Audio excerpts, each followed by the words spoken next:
3 attempts and 2 dead charge controllers taught me how to run this garden on a 1.2 kilowatt of solar at $1 a watt. Stay to the end for the honest math on whether it's actually enough. It did not start like this. Originally, I started with cheap foldable solar panels on a balcony, trying to drive a single pump to water my container plants. Attempt 1, August 2025. I had 4 panels, a shelf of lead-acid batteries, a 1000-watt inverter, no breakers. Everything was built on faith, and it ran the shed, at least until the sun went down. But we wanted much higher voltage, so when you put them in series, basically the positive from one will go into the negative of another. As long as they can support it, you can kind of daisy chain these and make a serial string. And now we're getting 52 volts, and before we were getting like 17. So the last problem we had was the solar grid turning off overnight, or the battery getting too low, and well into the next day the Shellys would turn off. And what would happen is this would turn off and it would stop moving water through the loop.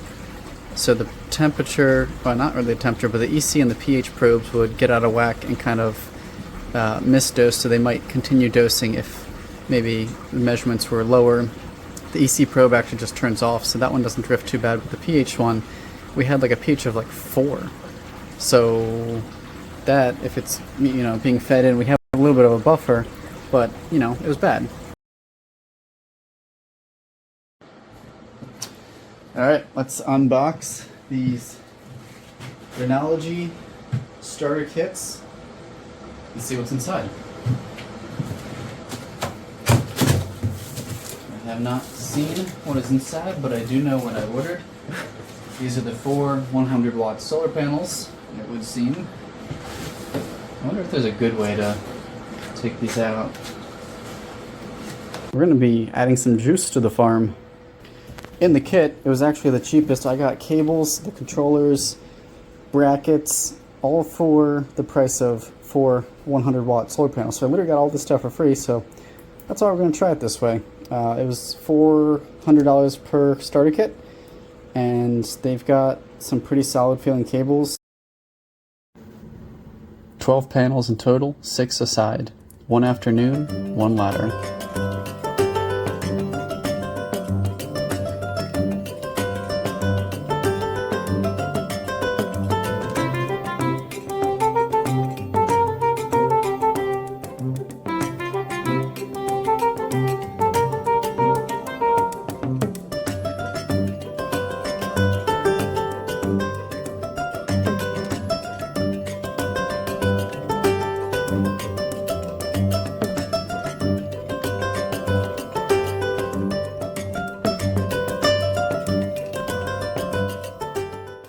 Each one of these has 4 100-watt solar panels on it. So now what we can do is energize the system. By turning these on, we tell the solar panels that they are allowed to come into the system through the controller. The batteries are all hooked up, so now we're getting 80 volts from here. The next 4 panels we're getting 91 volts over there. And then here's the last 4 panels, 82.5. And look, they're all on at the same time. Now we're running on solar, but if you look back here, we're still at 179 watts. We want that to go to 0. So what we're going to do next is move the grow lights, which currently are behind this APC, to in front of the APC. So basically it just pulls power from solar if it can. I've been having an issue with my solar controllers. Well, just him in the corner. He's reading out 11.8 volts, but the other 2 are 12 volts. So everything comes from the battery pack and goes up to the bus bar, and then it kind of goes through these breakers. So if I just turn everything off, so we've got the solar that comes in, solar that comes in, solar that comes in, and it goes to each of the controllers. It doesn't matter the order because there's no voltage coming in right now anyways, but you want to first turn on each of the breakers, which will turn on the solar controllers. It'll provide power back, and then you know, turn on the load inwards to charge everything if there was some. And this guy's got an error code, E3. Oh, one more thing. I did swap out these breakers. They were 40 amps because I was under the impression that 40 amps from the solar controller towards the battery is what you want to have a breaker for.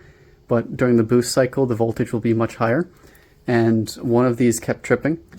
And when the battery side would trip before the PV side, the controller would die. So after a couple RMAs and figuring out my configuration here, it's been a couple days of very sunny weather and nothing has tripped and nothing has needed to be replaced.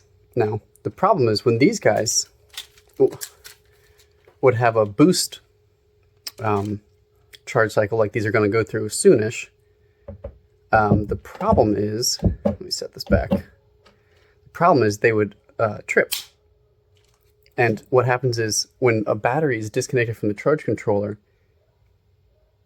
that's what keeps it alive and that's what allows it to put energy to a place. So we've got a whole bunch of energy coming in, and if the battery's disconnected and there's a break right here, all the juice will go into the capacitors of this thing and it'll die. The ideal solution would have been to have a relay. So if this guy were to trip, well, if this guy were to trip, then this guy should trip right away as well. We never want to have the PV voltage coming in, the solar panel voltage coming in when the battery's disconnected. We can have the battery on all the time. That's what powers the unit, upstream, backwards. So after a little bit of trial and error, and losing a couple controllers, what I've done is this. So I originally thought, oh, I just need to bump this up to 60 amps. Well, that did not fix it. The same thing happened just later. And it could have just been because of it being less or more sunny those different days. So it's kind of hard to have a control group to test against, just here trying things. So when they sell kits, they usually have these A&L fuses between. And I think these are better suited because a breaker, if you have a spike in the voltage, even for just a moment, these things will trip. But these guys will take the load for a little while before they melt and physically disconnect the little squiggly wire you see in there. So I got these rated at 40 amps, as you can see in the little indicator marker right there. And yesterday I had to just totally gut this system and I had to recrimp and rebuild all my cables. I lost some that I had previously crimped. I built new ones. And we'll see. Nobody's manual covers 3 controllers sharing 1 battery bank. Mine cost me 2 rovers. Do your own research. On the left, parallel panels. They push the same voltage, but with each panel you add, the amperage increases. On the right, in series, the voltage increases with each panel added to the string. Some complex setups use both, but for our build, we'll stick with the simple series wiring from the panels to the controllers. In parallel, the higher amperage means you get thicker, more expensive cables. In series, the voltage is higher and the voltage drop shrinks over longer runs. So I got a 2000 watt inverter and we're going to make an upgrade from the 1000 watt to the 2000 watt. I have pulled up to 900, mid 900s before when multiple things are on in the shed. It's kind of funny. I started with these 7 amp hour 12 volt batteries. Then I moved to these 100 amp hour 12 volt batteries. And today, there's a second one coming, but we're moving to lithium iron phosphate. So a different composition, it should have a deeper discharge and a higher voltage. Well, it's kind of hard to see it, but what powers this garden is actually the sun. We've got 6 100 watt panels on this side and 6 100 watt panels on this side. I also have these Renogy 40 amp MPPT charge controllers. It's the Rover variety. So we've got the PV voltage from the solar panels coming in. We have a battery connection, and then we have a load. I'm not using the load because I'm pulling everything through the battery. So we've got 4 100 watt panels coming into here. It has a circuit breaker at 15 amps. I do run my my solar panels in series. So one end goes into another, and it increases the voltage throughout the different solar panels. It comes in at a pretty high voltage, and the amperage is a little lower. This is better for longer runs, and just, I don't know, in general, sounds like what everybody does. So I like to leave these on the amperage. So right now it's still kind of early in the morning, so we're only getting 1 amp over here, 0.13 amps, so it's effectively nothing. And over here, 0.35 amps. So throughout the day, each of these will get to 20 to 40 amps per.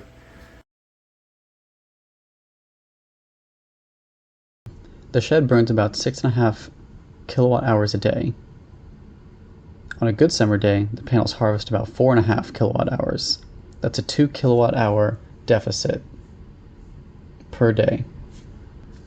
The batteries alone carry about 15 hours. One sunny day, I might end around 70% of battery capacity. Back-to-back cloudy days, I drift down.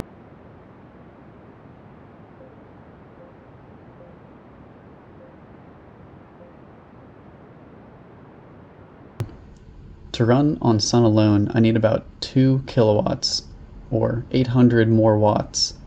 2 more $400 kits. Luckily, no new batteries.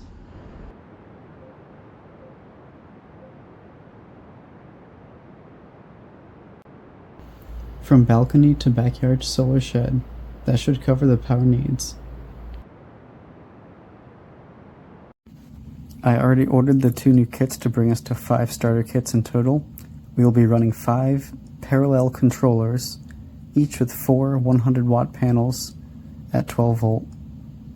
Subscribe if you want to see whether this garden can really run on the sun.